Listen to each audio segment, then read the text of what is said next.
Hi, I'm Iris Ware Martinez, your clerk of the Circuit Court. My team and I are dedicated to providing the citizens of Cook County and the participants in the judicial system with efficient and transparent services. This program is an extension of our commitment to providing information services that empower you to make the best decisions possible. I hope you find this episode helpful. Thank you for your time. Hello, I am Samuel Williams, Associate Clerk of the Family Chancery Law and Traffic Bureau, and your host for this edition of the Clerk in the Community. So welcome, everyone. Listen, I am the Associate Clerk at the Daily Center, one of the Associate Clerks, supervising several divisions, including the 1st Municipal District and Traffic Bureau, while overseeing the Traffic Division for Chicago. I have assisted with implementing the formatting of new traffic tickets in the city of Chicago, the 1st and suburban tickets as well. The 1st Municipal District Traffic Division handles proceedings for traffic tickets within the city limits of Chicago. Now, Municipal District 2, we also have some out there in Skokie, and through District 2 through District 6, they also hear traffic tickets as well for suburban throughout the rest of Cook County. The Traffic Division is responsible for maintaining records, collecting fees and fines for the tickets, for the City of Chicago moving violations, conservation tickets, and traffic tickets for the local agencies within the different districts in the suburban Cook County area. So today we will discuss moving violations and DUI offenses to help educate individuals about how to deal with traffic tickets and suspended licenses and sealing or expunging of a DUI case. Can that happen? Receiving a traffic ticket can be stressful and potentially harmful to a person's livelihood if they have or are seeking employment using some form of transportation. But remember, the Office of the Clerk of the Circuit Court, we are the keeper of the records, okay? We keep the records. The office provides information, not services, yet we partner with different service providers to assist customers with specialized resources for their different circumstances. So today, joining us is a special guest, Attorney Adam Kaney from Cabrini Green Legal Aid. He is the supervising attorney of the criminal division of CGLA. So we're going to welcome him to this couch today. We have an esteemed guest here. He is Attorney Adam Kaney from Cabrini Green Legal Aid. And I just want to say, for a personal experience, I love Cabrini Green. It's just a great group of attorneys, great group of individuals that are working at that agency. So he is the supervising attorney of the criminal division of CGLA, and that is what we kind of the acronyms. So Cabrini Green Legal Aid. And I just want to jump into some questions. I want to get right into it. Let's do it. For our people that are out there. I wanted to say here for this first question, and I was wondering about. Please tell us about your background as an attorney, and give us a brief description of the services that your office gives. Sure. My pleasure. So I've been practicing since about 2012, so about 12 years or so. I've started kind of with an array of different things, but of those 12 years, 10 of them I've been practicing in criminal defense in one way or another. I've done a lot of traffic, DUI cases, as well as much more serious cases and post-conviction work as well.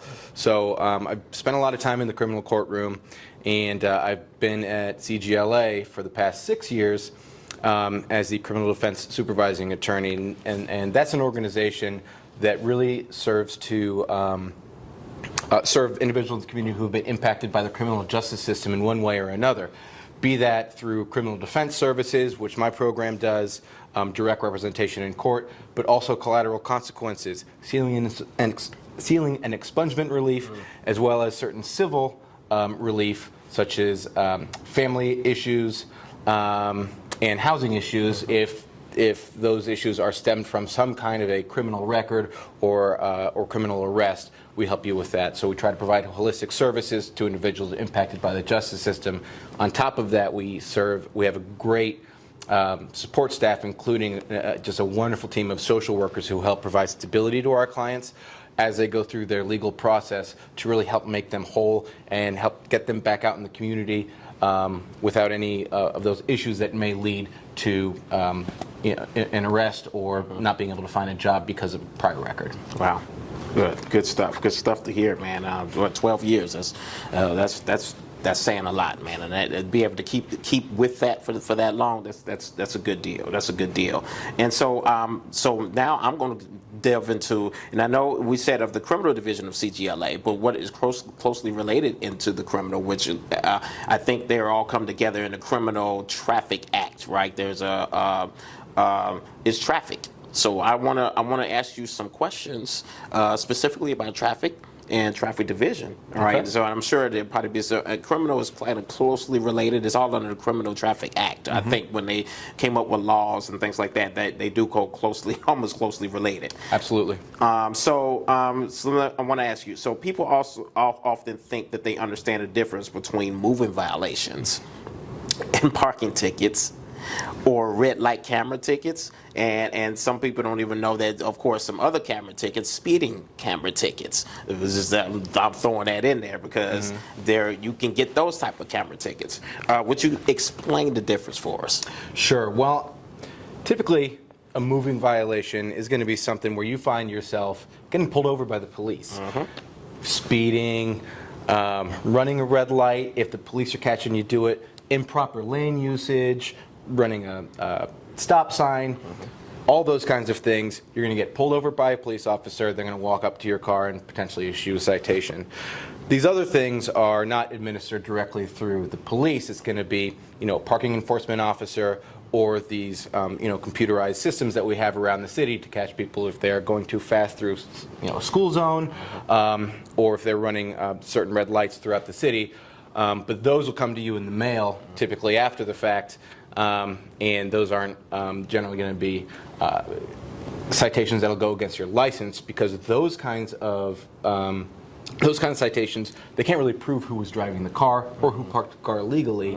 So that's really a citation that is just there. It's going to the city. You pay a fine, as opposed to getting marks on your license, which is the more serious offenses that you'll get pulled over. So I think what he just said. If the ticket comes to you in the mail, it's not us, right? It's not the traffic court, but it could be local police agencies through the parking enforcement or camera tickets, or if the ticket was sitting on your window when the car was parked, then that is a parking ticket, which is probably the city or village or town that gave you that ticket, not necessarily the courts. Exactly. So that'll be construed as an ordinance violation rather than sort of a criminal citation. Yes. Good deal. Good deal. What are the different options available for dealing with a traffic ticket? Well, the most immediate option is to pay it. Now that goes down as an admission of guilt. Depending on the citation itself, it could be a mark on your license. Your other option is to contest it. If you believe that maybe there was faulty equipment, maybe in an ordinance violation, you got a ticket, but the street sweeping was over, and you got a ticket for that. Or if if you got a DUI and you weren't intoxicated. There's a lot of different reasons that you would go to court to contest your ticket. So those are going to be your two most immediate options available to you. Wow, thank you. And so I wanted to bring this back to traffic safety school, just to touch base on that, because a lot of people have traffic safety school or want to request traffic safety school. So what is the benefits to traffic safety school? Or do you see there being some negatives to traffic safety school? I mean, is it based upon the individual and what they can do, or? It's going to be case by case, and you'll get an opportunity to take traffic safety school in order to avoid having that conviction and that mark on your driving record.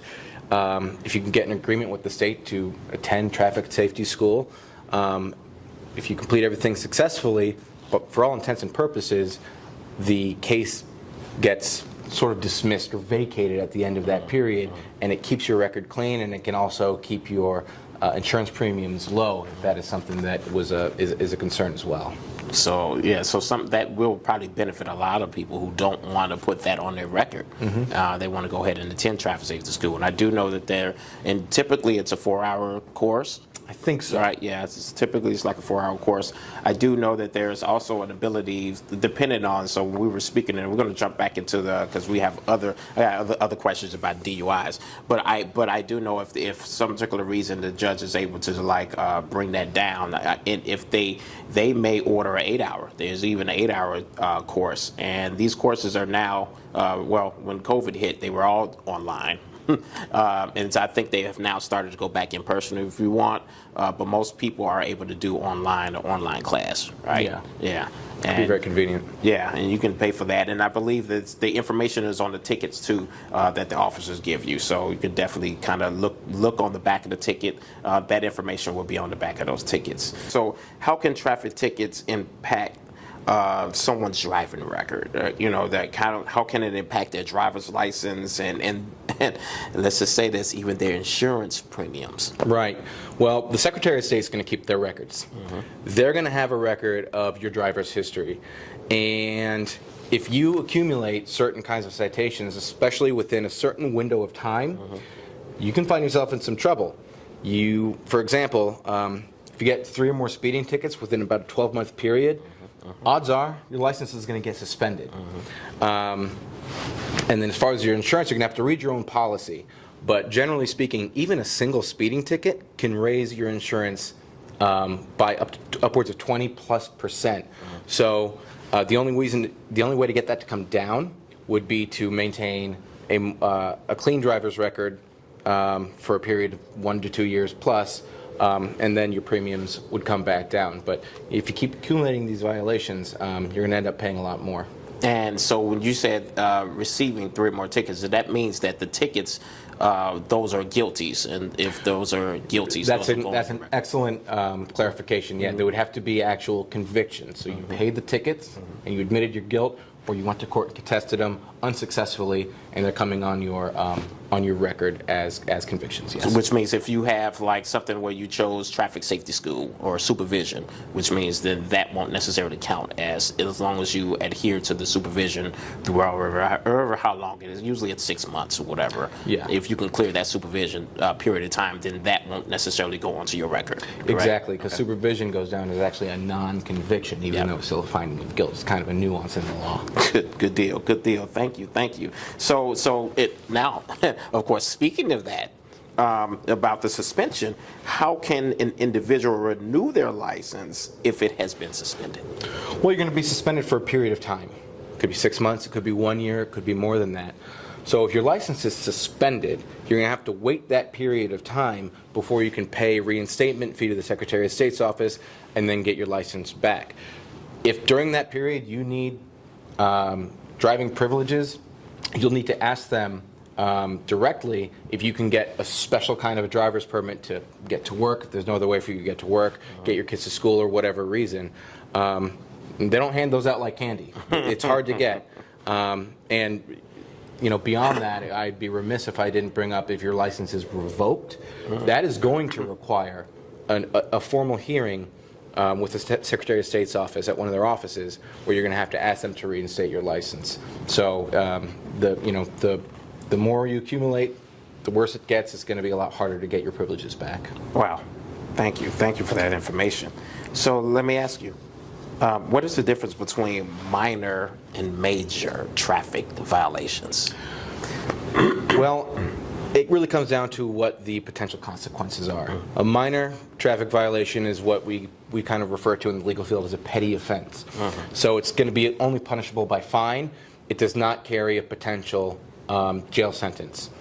A major traffic violation, like a DUI, fleeing from the scene of an accident, these are violations that sort of rise to the level of criminal misdemeanor or even higher sometimes, and can be punishable by actual jail time beyond just a fine. So those are going to be much more serious offenses that you're going to see people coming into court for with an attorney a lot of the time. Okay. I know that there was a provision in the law now with the PFA, or the Safety Law Act. I know that it used to be where if you received 2 or more tickets, so a cop pulls you over, he either gives you 1 ticket and maybe, like you said, a petty offense or a minor would typically you're able to do that as court diversion, correct? Meaning, like, you can divert from court. You can just usually pay online, plead guilty, or you can do traffic safety school, or you can request a hearing. Right. But I do know now, right, that if it's 2 or more tickets, now they come now with a mandatory court date, where and I get a lot of, I know being down, of course, with traffic all these years, that now even some of the officers that we have to now, and this is important information, that if they give you a court date, that it is a mandatory court date. Yeah. Right. It is no longer, it used to be that you were able to pay if you had 2 or more and they gave you a court date, that it used to say no appearance required, but if there is a court date, meaning that you got 2 or more tickets, that court date is mandatory for court. Yeah. And so now you do have to go to court. So I definitely wanted to get that out for everybody to understand. I want to help the police officers too, because that information may not come out all the time. But just to let you know that if you get 2 or more court dates on a ticket, or 2 or more tickets, excuse me, and it has a court date on it, it is a mandatory court date for court. Yep. So and that could still be considered a minor, right? That's right. Yeah. Okay. And some of them, and then depending on how many tickets you get, can also be considered a major, because the more charges you get, can Absolutely get those charges up. Okay. And so speaking of that, I usually see a lot of tickets.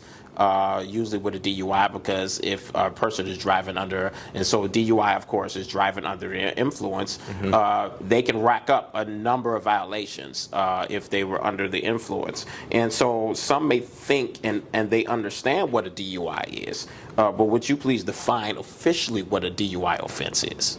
Well, under the law, it's really any offense where you're driving under the impairment to some kind of intoxicating compound.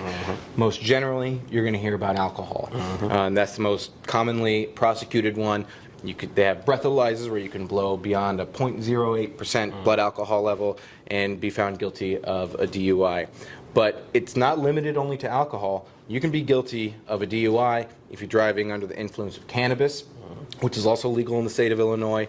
Any other illicit drug. You can even be found guilty of a DUI if you're driving under the influence of your own prescription medications. So read your bottles, talk to your pharmacists and doctors, because if you're taking a medication that prohibits you from driving and you're driving impaired on that substance, you could be guilty of driving under the influence. Wow, that's good stuff, Adam. I appreciate that. And yeah, people may think a lot that DUI just means alcohol, and it doesn't. It could be any drug that impairs your decision. That's right. Yeah, this is good stuff. What are the potential consequences of a DUI conviction, both legally and personally, for someone facing charges? Well, as I mentioned earlier, DUI is your first offense is at minimum a Class A misdemeanor. It's a high-level misdemeanor, and it's the next level up is felony. So that is punishable by fine, but also punishable by a jail sentence of up to 364 days. Wow. So it's very serious right off the bat. Subsequent convictions can be harsher penalties until it raises to the level of felony, and eventually raises to a level that it becomes non-probationable with mandatory prison sentences. So if you keep accumulating them, it can be a lot worse for you and your family.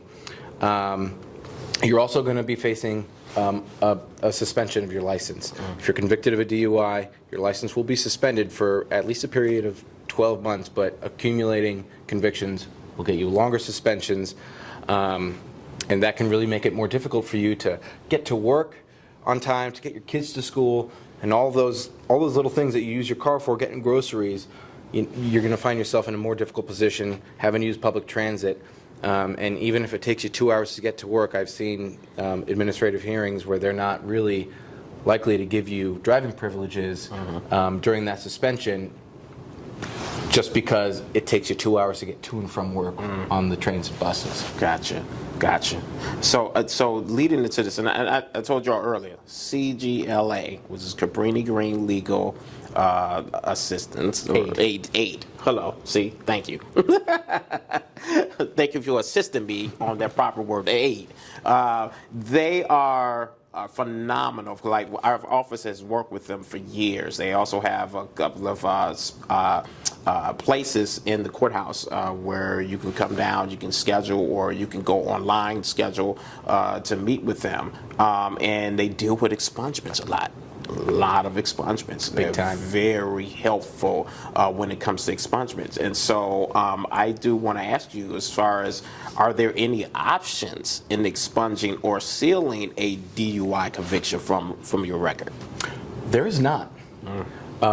You cannot seal or expunge DUI, or reckless driving for that matter. It stays on your record for life.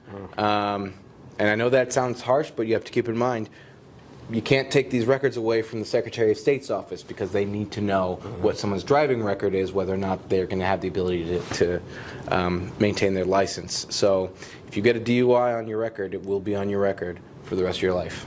Wow. So please remember that. Please, please.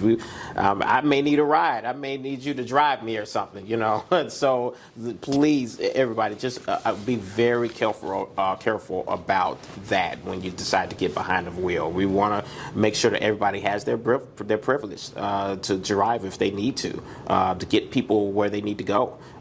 So I'll ask you this. Will a person be required to undergo alcohol or substance abuse treatment as part of this sentence of a DUI? Most of the times, yes. So before you either plead guilty to a DUI, or if you're found guilty and before a sentencing hearing, you will be required to undergo a substance abuse evaluation. That evaluation will determine your family history, your risk of drinking and alcohol use, and your risk of their assessment of potential future issues with substance abuse. It'll come with a series of recommendations of treatment.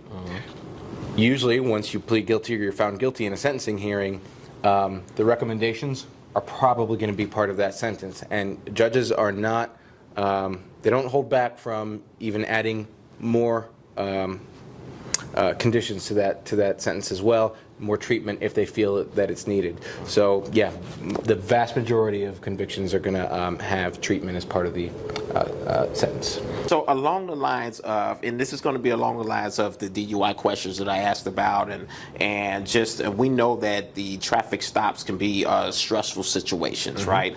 And just in general, right? When people are being pulled over by a police officer, it's probably not the happiest thing in the world to happen to you. And so I do want to ask you, so when you're being pulled over in these stressful situations, so what advice would you offer to help drivers survive the experience? Because we know, again, these could be stressful situations. And then also, too, if they're pulled over with a DUI, and we know that immediately if an officer is bringing that up, that he's going to probably ask for you to do a breathalyzer. Are those beneficial or not? What would you suggest, and what is your advice in those experiences? Sure. Well, I think feeling anxiety when you get pulled over by the police is pretty normal.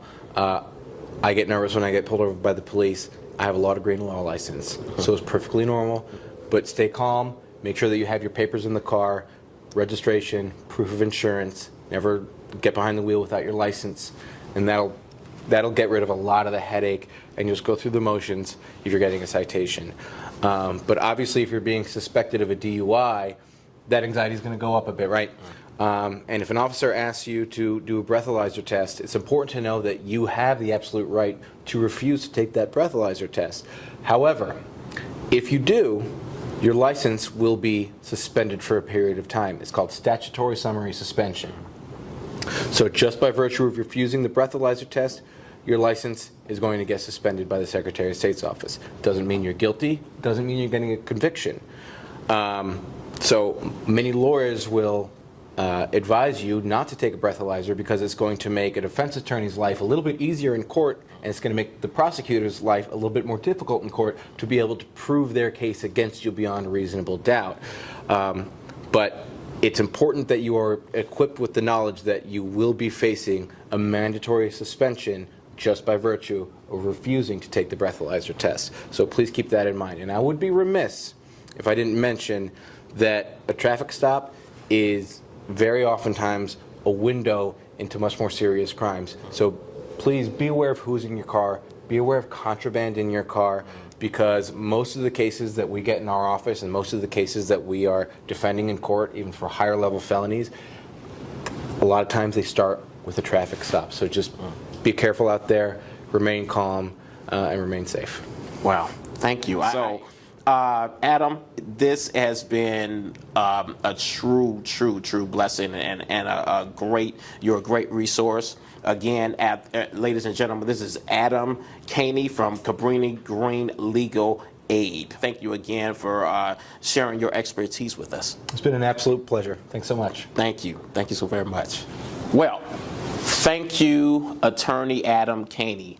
Everybody just please applaud him, because the information that he gave us today was wonderful. It was great. It was much needed. So Adam Kaney from Cabrini Green Legal Aid, thank you again for taking the time out to share with us your expertise today. So just know that the Clerk of the Circuit Court of Cook County provides the participants in the judicial system with efficient and transparent services. This program is a means to that end. So that does it for this episode of the Clerk in the Community. Again, I am Sam Williams, Associate Clerk of the Family Chancery Law Traffic Bureau, and thank you for watching.